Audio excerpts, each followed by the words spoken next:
Alors ici, dans la petite composition rapide que j'ai faite,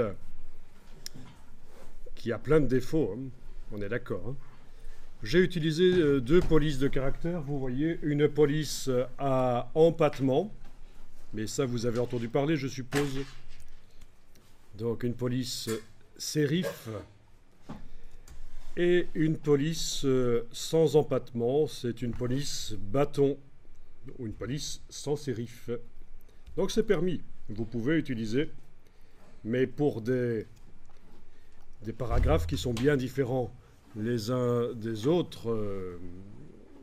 Ici, clairement, la police est plus grande, elle est colorée, donc c'est clairement différent du reste, et donc ça passe.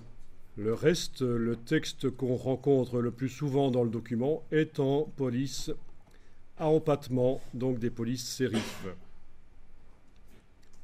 C'est ce qu'on appelle le corps du texte, le texte qu'on rencontre le plus dans le document. Le body. Pour ceux qui connaissent un peu le web, ça doit leur rappeler quelque chose.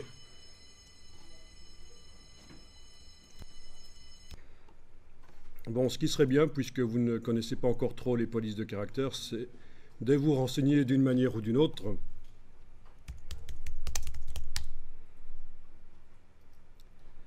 Donc, par exemple, si je tape ici serif fonte, je tombe sur des informations, notamment sur Wikipédia, l'empattement en typographie. Voilà, et on vous indique les empattements ici en rouge. Je vais l'afficher en plus grande.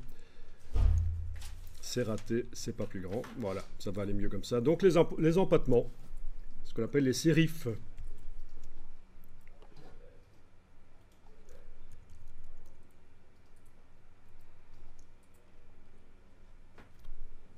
Donc police à empattement en français, police sérif en anglais.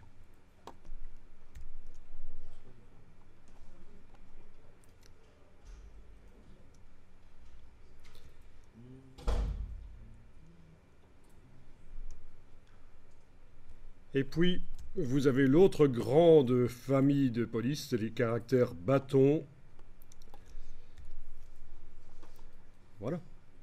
Typiquement, l'Arial, le Helvetica, bon, ce genre de choses. Alors, lesquels faut-il utiliser? Ben, en fait, il en existe, dans chacune de ces deux grandes familles, il en existe qui ont une meilleure lisibilité que d'autres. C'est-à-dire, il y a des meilleures polices que d'autres. Des polices en empattement qui sont bien lisibles, comme le Adobe Garamond. D'autres, dans les polices bâtons aussi, il y a des polices qui sont plus lisibles que d'autres. Donc, on ne peut pas dire qu'il y en a une qui augmente plus la facilité de lecture que l'autre. Tout ça va dépendre de, dans cette grande famille police à empattement, police sérif, quelle est la police que vous utilisez, à quelle dimension, comment vous avez réglé la typographie dans InDesign. Voilà. Alors, je vais vous montrer un site web qui répertorie les 100 polices les meilleures, les plus conseillées. C'est évidemment arbitraire. Alors, vous pouvez trouver le site aussi si vous tapez à peu près ceci dans Google. Donc, ça ne vous fournit pas les polices, mais ça vous liste 100 polices. Ça vous met la petite biographie, l'explication, et ça vous montre la police en question. Il y en a que vous connaissez bien.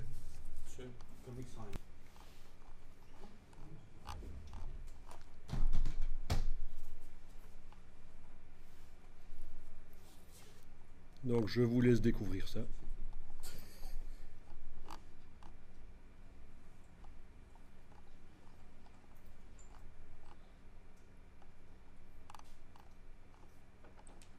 Donc il n'y a pas que des polices qui servent pour du corps du texte.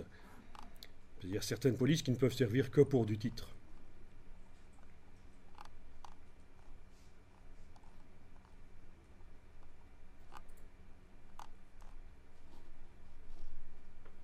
Donc ce ne sont pas que des polices austères, très sérieuses.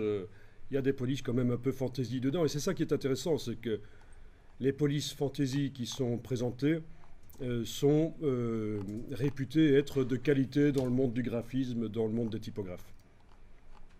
Parce que vous savez que des polices, il en existe des milliers.